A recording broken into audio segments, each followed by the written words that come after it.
Bonjour, merci d'être là. Je vais vous présenter rapidement l'invité d'aujourd'hui, qui s'appelle donc Larissa Klicol, qui a déjà une petite histoire avec l'école d'art de Marseille, puisque elle est venue ici avec une bourse de l'OFMAGE il y a plus de 10 ans, pour continuer un travail de photographie. Elle avait rencontré à l'époque Jean-Louis Garnet et Max Armando. Et depuis, elle a poursuivi ses études en Allemagne. Elle a terminé l'école d'art de Weissensee à Berlin avec un diplôme concernant les décors et la mise en scène de théâtre. Elle est docteur de l'école de Karlsruhe, on peut dire art actuel. Hein, et elle collabore à pas mal de revues d'art, allemandes mais aussi étrangères. Et elle a récemment été choisie pour s'occuper de ce qu'on appelle rédactrice en chef de 2, bientôt 3 numéros de la revue Kunstforum International, avec le choix des sujets qu'elle avait envie de travailler. Le premier, je crois, c'était concernant le graffiti, ou peut-être, enfin en tout cas, un des trois, un des deux, concerne en fait la conférence d'aujourd'hui.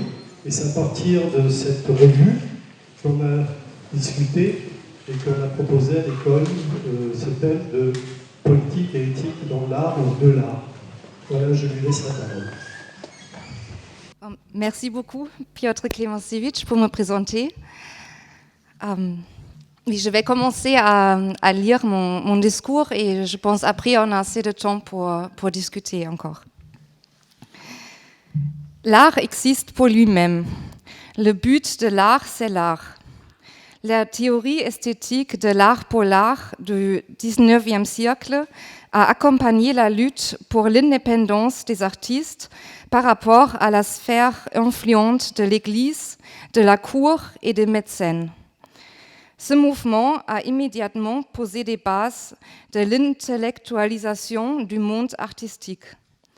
Les inventions de l'art moderne n'auraient probablement pas vu le jour sans l'autonomie créative déclarée des défenseurs de l'art pour l'art, de cette force innovante qui a écrit l'histoire de l'art. Les partisans de ce mouvement aspiraient à un art indépendant des événements réels et d'autre part détaché de la vie, qui ne pourrait se justifier que par des nécessités inhérentes aux œuvres d'art. Le contenu qui se nourrit de la vie ne doit plus déterminer une forme qui la sert. Au lieu de cela, ils ont placé le choix subjectif et esthétique de la forme comme la couleur, la lumière, les coupes de pinceau et la composition, au-dessus de la médiation des messages et des histoires. Cette nouvelle façon de penser a vraiment libéré des forces évolutives. Pourtant, l'estime de soi indépendant de l'art du XIXe siècle ne peut s'appliquer à l'art politique ou éthique contemporain. L'art politique ne peut exister pour lui-même, car son engagement politique ne se manifeste qu'en fonction de destinataire, de la vraie vie et du potentiel de communication de l'œuvre d'art. Ou, pour le dire autrement, avec la métaphore inversée de Théophile Gautier, dans ce cas, une réception pratique doit être préférée à un beau vase. L'historien d'art suisse-allemand Beat Wies a écrit sur les conséquences du développement de l'art pour l'art. Le champ d'action symbolique de l'art est un atelier protégé pour le discours profane sur Dieu et le monde. En fait, beaucoup des artistes semblent avoir repensé depuis un certain temps, voulant se positionner socialement, moralement et politiquement. L'époque de la guerre froide et du mouvement de 68 a incité beaucoup à faire du travail politique. Après la Seconde Guerre mondiale, le monde a été divisé en deux grands pôles, l'art abstrait et l'art figuratif, en termes de politique culturelle, selon les deux côtés du rideau de fer. L'envie de surinterprétation s'est développée. Un tableau abstrait de l'artiste franco-allemand Wolz, probablement destiné à représenter un bouquet de fleurs, a été comparé par le journal Magnum à l'explosion d'une bombe atomatique. D'autres ont vu des abstractions lyriques dans la peinture informelle de Wolz. Des choses semblables se sont produites avec les œuvres de Jackson Pollock et de ses collègues américains. L'expressionnisme abstrait se vendut comme un rêve américain, comme une liberté démocratique vécue dans le monde sans que les artistes eux-mêmes y fassent allusion. La guerre froide a été une époque où le contexte politique a écrit l'histoire de l'art, c'est-à-dire où les affaires du monde politique interprétaient les œuvres d'art plutôt que l'art reflète les affaires du monde. La peinture abstraite devient une arme culturelle américaine. Aujourd'hui, à l'heure des crises de réfugiés, des présidents comme Donald Trump, des partis populistes de droite, le Brexit et du changement climatique, une nouvelle vague d'art politique est en train de se développer. L'euphorie de masse à l'égard de cet art doit cependant être contrée par des nouvelles exigences de qualité. Sinon, il n'y a que des sermons moraux et d'art de la bonne conscience d'un artiste pour un autre artiste. Mais l'art politique n'est pas là pour donner à l'artiste une meilleure image de lui-même. L'art politique est là pour le monde et le spectateur, mais ce n'est pas toujours facile. Trop souvent, les artistes utilisent encore l'idée de l'art pour l'art. En 2017, Sue Williamson a créé une installation d'eau à vocation politique pour commémorer les esclaves africains qui ont été traînés à travers l'Atlantique en Amérique du Sud et du Nord. Son travail, Message from the Atlantic Passage, consiste en un groupe de 5 sculptures aquatiques individuelles. Environ 3000 bouteilles de vin ont été gravées avec des informations telles que nom, seigneur d'esclaves, lieu d'origine et plantation. Ces bouteilles ont suspendu en chaîne ensemble dans 5 bassins d'eau. L'eau pompée vers le haut s'écoule vers le bas du bassin. Au début, l'œuvre de Williamson apparaît comme une installation de fontaine décorative agréablement éclaboussante qui attire de nombreux spectateurs. Au deuxième coup d'œil, ils peuvent reconnaître les noms des esclaves et interpréter la fontaine invitante comme un mémorial tragique. C'était probablement l'intention de l'artiste. Mais à mon avis, il n'y a pas une réception émotionnelle ou intellectuelle en regardant la fontaine. La belle construction, la fonction de la pompe à l'eau, les éclabousseurs, la lumière sur les bouteilles en verre, les fils bleus et les cours d'eau ont un effet plus intense sur l'observateur que les noms gravés dans la belle écriture. La fontaine accueillie positivement par les sens, c'est simplement noyer ou se effiloucher sur l'histoire délicatement gravée. De plus, les nombreux noms restent une masse abstraite et anonyme. Au lieu de donner aux victimes un visage ou une forme humaine en fonction de leur destin inhumain, elles restent dans l'installation d'art un signe non individualisé, déshumanisé et simplement un signe anonyme et décoratif. Il n'est guère possible de susciter ainsi le chagrin, la colère ou l'horreur, ni de comprendre intellectuellement combien des esclaves ont souffert ou pendant combien de temps ou d'une telle manière. Les dimensions réelles de la longue histoire de l'esclavage restent floues, abstraites et surtout lointaines. Comme cette fontaine éclaboussante de la plus grande foire commerciale Art Basel, peut-elle être une œuvre d'art appropriée pour la traite nigérien atlantique qui a sur la consistance de destin de plus de 12 millions d'Africains? Pour le dire poliment, le travail de Williamson échoue à cause d'un problème structurel. Le contenu et la forme ne vont pas ensemble, ce qui signifie que la forme ne transporte pas le contenu souhaité. Comme pour le dogme de l'art polar, la force de la forme prédomine. Radical doit être dit, tout artiste qui s'engage sur un thème réel porte aussi une responsabilité réelle envers ce thème et doit en être conscient. Le problème de la forme et du contenu s'accompagne également d'une série de ready-made réfugiés, une catégorie actuelle d'œuvres d'art qui ne manque pratiquement aucune exposition politique. Un exemple parmi des centaines sont des artistes Thomas Kilper et Massimo Riccardo. Ils ont rassemblé des objets trouvés sur les bateaux de réfugiés et les ont ensuite montrés comme ready-made dans une exposition d'art. Il a été noté que les dimensions du travail peuvent être différentes. Mais qu'est-ce que ça veut dire?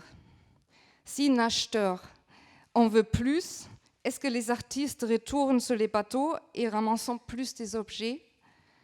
Les travaux deviendront-ils alors plus coûteux?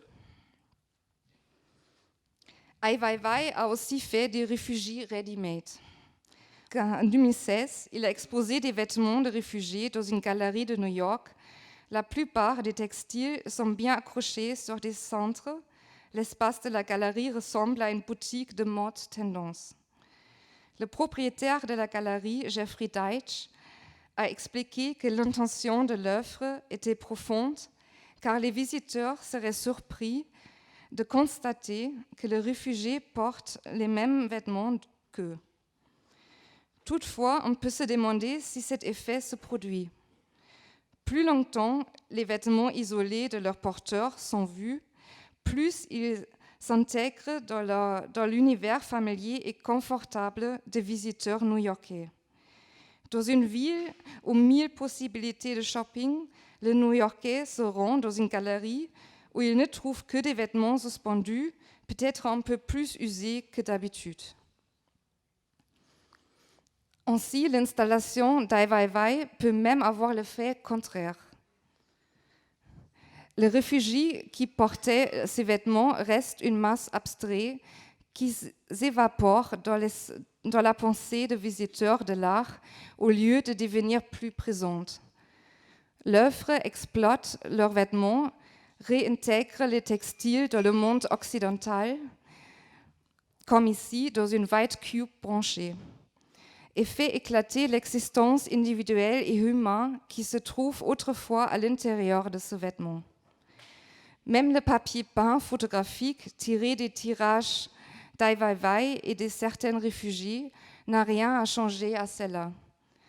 Dans ce cas également, l'effet décoratif du papier peint en tant qu'ornement mural a contrecarré le moment empathique qui pouvait survenir à l'égard des réfugiés qui étaient représentés.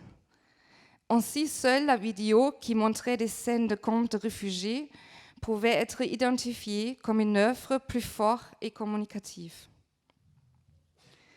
Les ready-made réfugiés ne doivent pas être rejetés en principe, mais il y a de nombreux pièges qui se cachent ici et dans lesquels peuvent tomber ceux qui traitent trop à la légère la question de la forme et du contenu.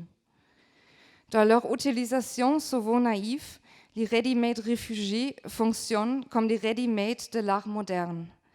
Ils s'éloignent de leur finalité première et laissent la forme esthétique parler d'elle-même. Ils deviennent aussi des œuvres d'art apolitiques, ça veut dire non politiques. Le problème est clair. Les restes des réfugiés fonctionnent comme des objets trouvés idéaux, car leur origine apporte avec elle une grande valeur symbolique, sans que l'artiste lui-même ait à travailler sur le contenu interprétatif. L'artiste se sert donc de réfugié. Le jeune artiste Tobias Donat travaille avec des symboles.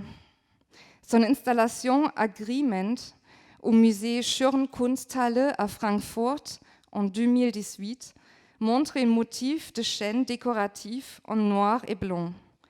En y regardant de plus près, on constate qu'il s'agit d'un serment de main stylisé, lui-même exprimé ainsi. Je trouve passionnant que le symbole d'un serment de main remonte à l'Antiquité, pièces de monnaie, reliefs, pierres tombales, et que ce symbole est présent pour beaucoup de gens, parce que le serment de main faisait aussi partie du logo de parti SED de la RDA. Et en fait, toute une génération a grandi avec ce symbole. Ce qui est problématique dans ce travail, cependant, c'est ce qui suit. L'utilisation décorative du symbole est si puissante qu'elle le prive de sa signification. Les historiens pouvaient maintenant exploiter l'histoire du symbole, c'est-à-dire le serment de main, dans les textes accompagnants et transmettre ainsi des connaissances culturelles et politiques sur les différentes formes d'utilisation, comme l'artiste l'a dit dans sa déclaration.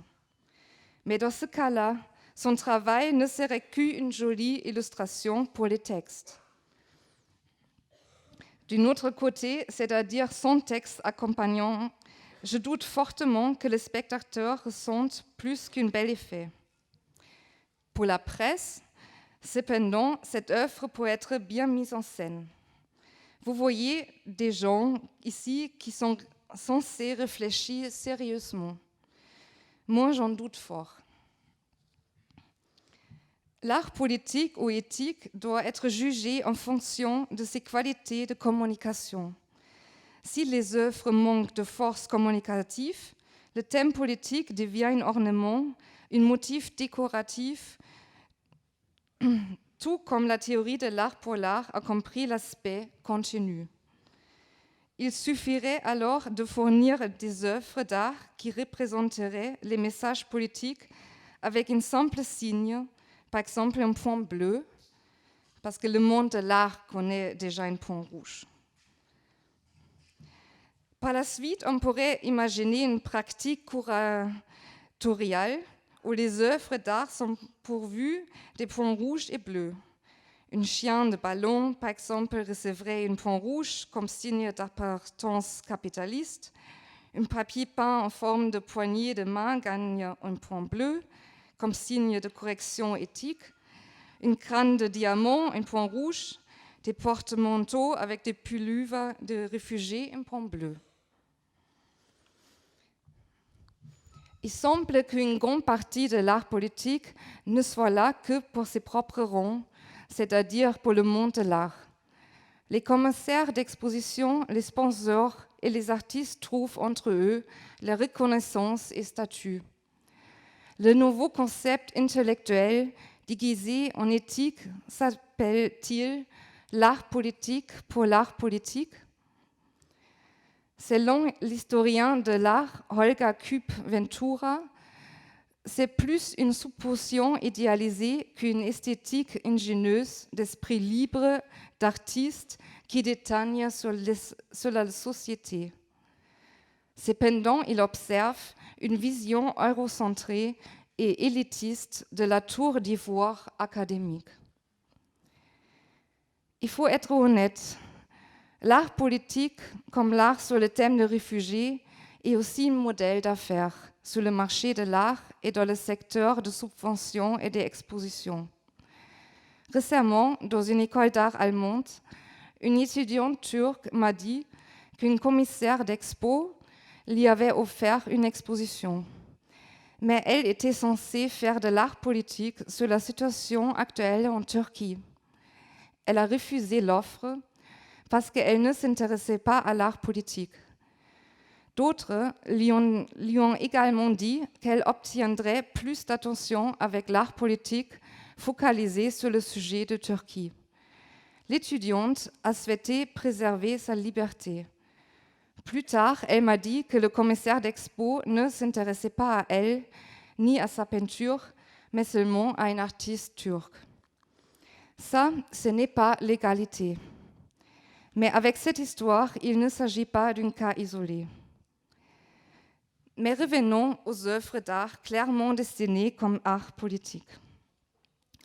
Pour le renforcement de l'art à motivation politique, une attitude de questionnement et de nouvelles normes, évaluations sont indispensables en ce qui concerne les œuvres correspondantes et leur présentation. Si un artiste dit qu'il a une bonne intention avec ce travail politique et qu'il veut attirer l'attention sur ceci ou cela, alors c'est une belle signification, mais cela ne fait pas de lui un artiste forcément talentueux.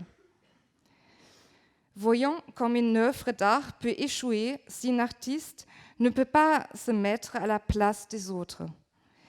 Dans l'exemple suivant, l'artiste n'a pas compris le jeu des enfants dans leur monde innocent, duquel il n'y a pas encore la politique. L'artiste Michel Abdallah a placé une œuvre dans l'espace public en 2016 à Hambourg et 2017 à Augsbourg. Une éponge de cuisine jaune géante, authentiquement modélée sur l'éponge de cuisine jaune commerciale, dont la taille a changé. L'intention derrière tout ça, l'éponge est un symbole contre la haine et le racisme et pour nettoyer le négatif de la société et de la rue. Il n'est pas vraiment surprenant que les enfants aient joué avec l'éponge et son matériau d'origine, qu'ils aient déchiré les flocons et des morceaux plus gros et qu'ils aient grimpé sur l'éponge. C'était effrayant pour l'artiste. Dans une lettre ouverte, il a accusé les parents de ne pas arrêter le vandalisme de leur enfant, que les parents n'étaient pas intéressés par son travail et n'avaient pas discuté de l'œuvre avec leur enfant. En plus, il a prévenu ses parents qu'à l'avenir, leur enfant pourrait prendre un chemin raciste, radical, et que ces enfants pourraient imiter le salut de Hitler en futur. Et que, dans ce cas, les parents ne réagiraient probablement pas non plus. Ça, c'était la citation de l'artiste. Après, il a appelé la ville et la police pour protéger son œuvre. Bien sûr, ce pronostic est ridicule et embarrassant. Les enfants suivaient leur instinct naturel et jouaient.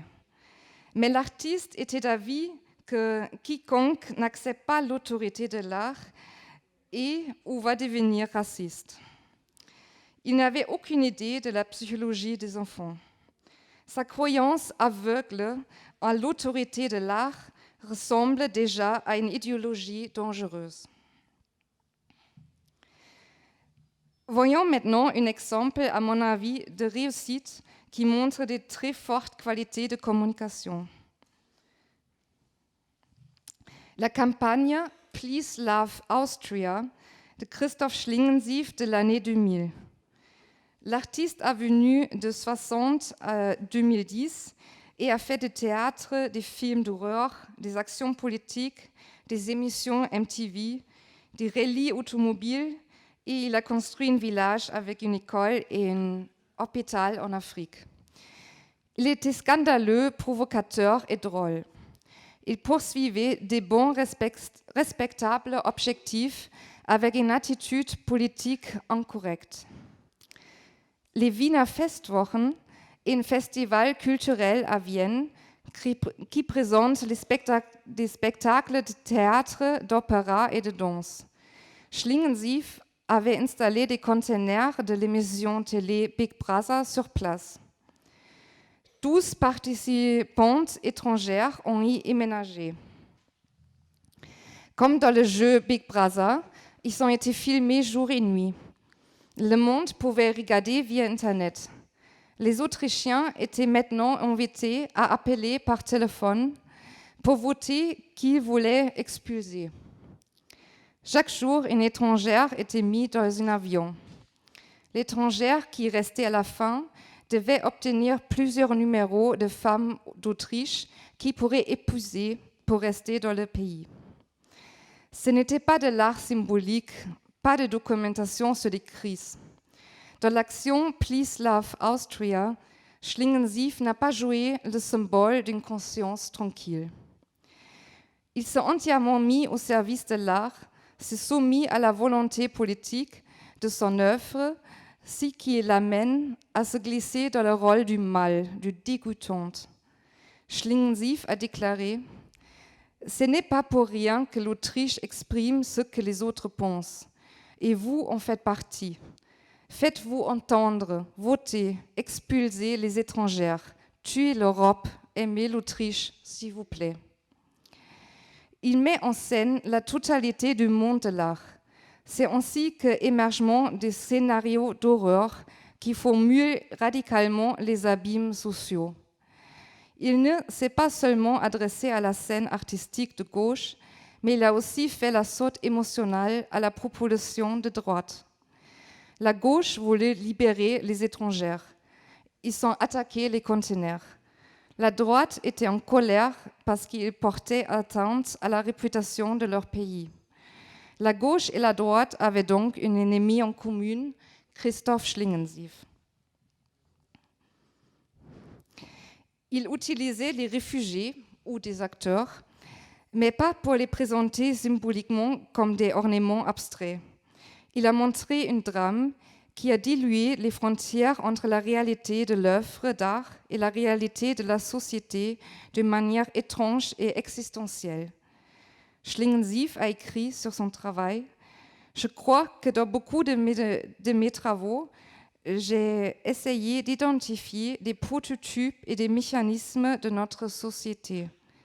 Conférenciers de partis, spots de campagne électorale, affiches, campagnes électorales de rue, talk-shows, etc. La symbiose du contenu et de la forme a été parfaitement coordonnée dans cette action. De plus, cette symbiose semblait déclencher la plus grande multiplication possible des conséquences potentielles, imaginaires et de scénarios futurs. Que se passerait-il si ce jeu de société fasciste devenait réalité? Ou est-ce que c'est déjà la réalité? Et si celle-là devient réalité, de quelle manière? C'est ainsi que l'onde de choc communicatif de l'action a été libérée. Bien sûr, à la fin, tout n'était qu'un jeu. Les étrangères étaient aussi des acteurs. Mais cela peut être aussi plus subtil. Bien sûr, la provocation est belle, mais pas indispensable. L'artiste écossaise Caroline Walker peint le portrait de la situation de la classe ouvrière. Elle peint des femmes de ménage dans des hôtels, des aides de cuisine, des couturières, des ouvriers dans les studios d'ongles ou les coiffures, tout en exécutant de façon répétitive leurs travaux de service. Il s'agit des personnes qui se situent au niveau le plus bas de la population active et qui sont souvent mal payées. Ils sont souvent invisibles dans la société, mais ce sont aussi les gens qui nettoient derrière nous quand nous quittons une chambre d'hôtel. Caroline Walker les montre, mais elle ne les peint pas comme des victimes, pas comme des pauvres, pas comme des gens dans le besoin. L'artiste leur laisse leur dignité et respect. Elle les peint, mais elle ne se place pas au-dessus d'eux. Elle ne crie pas « j'ai découvert et visité les pauvres ». Non, elle les peint sur un pied d'égalité. Il s'agit d'une attitude politique qui n'a pas besoin de transmettre des messages concrets aux spectateurs. Néanmoins, ses peintures ont un fort effet. La grande qualité de sa technique de peinture souligne des portraits de ceux qui autrement seraient négligés. L'atmosphère rend possible l'empathie. L'artiste renouvelle le genre du portrait prolétarien au XXe siècle. À la fin, je voudrais répéter qu'il est important pour moi de faire appel à une conscience critique pour ne pas rendre l'art politique trop facile. Ne pas se reposer sur un bon message et toujours repenser les qualités de la communication, c'est-à-dire ne jamais oublier sa propre perspective et la perspective du destinataire. Merci beaucoup.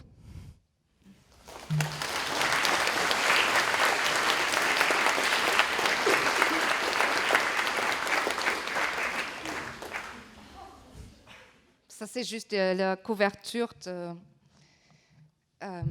mon livre Politique, éthique, art chez la maison édition Kunstforum. Et le texte que j'ai lu fait partie de ce numéro.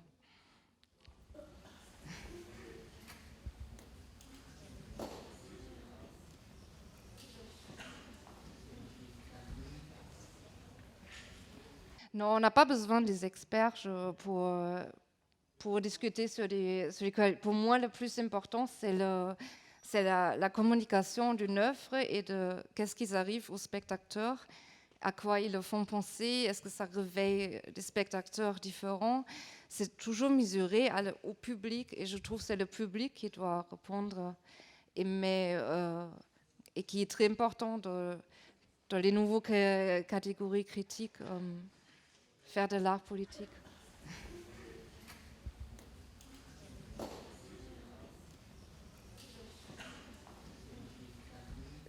C'est pas très intéressant dans ce cas-là si l'œuvre était exposée dans un grand musée ou juste dans une cour derrière 3 maisons. Ou qu'est-ce que les experts disent, je trouve, dans l'art politique, c'est le plus important, c'est oui, de demander peut-être 50 spectateurs. Qui sont déjà des avis différents peut-être dans la politique et qu'est-ce qu'ils reçoivent, est-ce que ça leur provoque des idées ou est-ce que ça reste plat ou pas intéressant.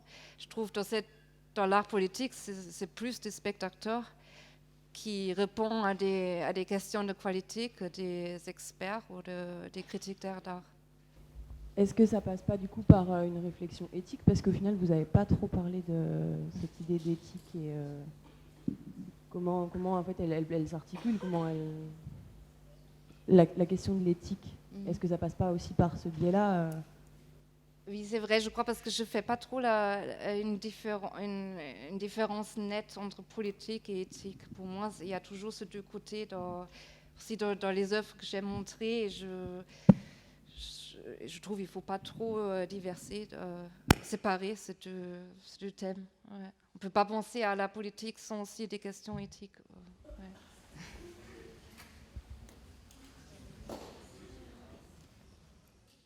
Bah, j'ai choisi des exemples. Il y a beaucoup de choses que j'ai vues. Il y a des mélanges. Il y a des exemples de la foire de Bâle, par exemple, pour voir qu'est-ce qu'il y a dans le grand marché de l'art, quel art politique était présenté là. Et autre exemple qui était plus un autre monde de l'art, peut-être un peu plus alternatif, pas directement sur les foires. Et ça m'intéressait de regarder, en fait, par exemple, l'histoire de l'éponge était dans une autre sphère de foire, par exemple. C'était l'art de l'espace public.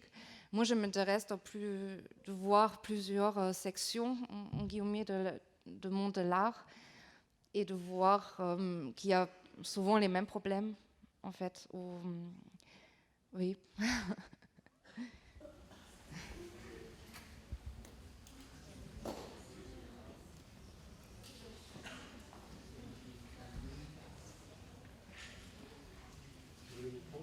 Je crois que c'est déjà un peu différent que des vêtements, parce que le bateau est peut-être déjà plus communicatif. On peut se mieux imaginer si moi j'aurais sur ce bateau telle semaine, des mois, comment je me sentirais, que juste de voir ce pull qui me dit rien sur leur vie ou sur leur destin ou leur histoire. Donc déjà le bateau raconte déjà plus des choses réelles où il évolue plus d'imagination. Mais je crois qu'il faut quand même toujours penser est-ce que le monde ou la biennale se sert de ce thème-là et qu'est-ce qu'on rend aux réfugiés ou à ce genre-là. Si on rend rien et on se sert juste pour faire parce qu'il y a plein de photos de la presse de cette œuvre et donc ça donne une bonne image à la biennale. Si c'est que ça, s'il y a juste un bénéfice pour la biennale, c'est compliqué.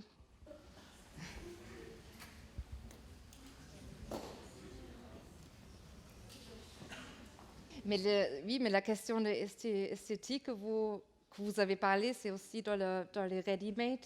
Ce que j'ai voulu dire, le ready-made à la base, c'est une invention qui met l'esthétique en premier plan. Le pissoir, on regarde le pissoir comme on découvre des belles formes, on découvre un objet d'art, et des ready-made par des objets trouvés par des réfugiés, ça a le même effet. On réfléchit plus sur les objets que sur le humain derrière. Merci beaucoup. Merci à vous.